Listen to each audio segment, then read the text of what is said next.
تین دماغوں کا MRI کیا گیا، ایک نارمل انسان کا، ایک فلمیں دیکھنے والے کا اور ایک ہیروئن کا نشہ کرنے والے کا۔ رزلٹ سائنسدانوں کے لیے حیران کن تھے، کیونکہ نارمل انسان کا دماغ نارمل تھا، مگر وہ انسان جو ہیروئن کا نشہ کرتا تھا اور وہ انسان جو ننگی فلمیں دیکھتا تھا، ان دونوں کے دماغ بالکل ایک ہی انداز میں تباہ تھے۔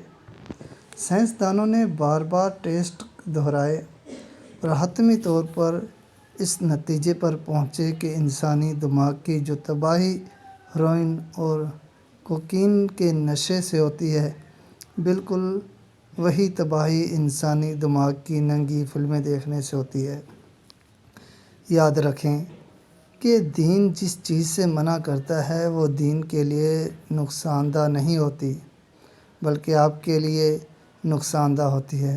دین کچھ بھی نہیں سوائے فطرت کے اٹل اصول کے، جن میں چھیڑ چھاڑ کرنے سے چھیڑ چھاڑ کرنے والے کا اپنا نقصان ہوتا ہے، مگر اصول اپنی جگہ اٹل رہتے ہیں۔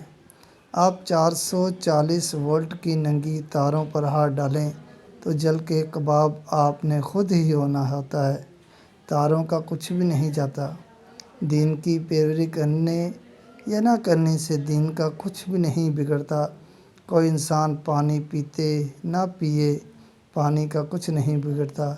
دین بنیادی طور پر آپ کو فطرت کے ساتھ ہم آہنگ کرنے کے لیے ہوتا ہے، تاکہ آپ اپنے آپ کو باقی مخلوقات سے ممتاز اور اعلیٰ عرفہ رکھ سکیں اور ارتقاء کی اس منزل تک پہنچیں کہ اس جہاں سے اگلے جہاں میں باعزت انداز میں سفر کریں۔ یہ نہ ہو کہ یہاں بھی خجل ہوں اور وہاں بھی خوار ہونا پڑے۔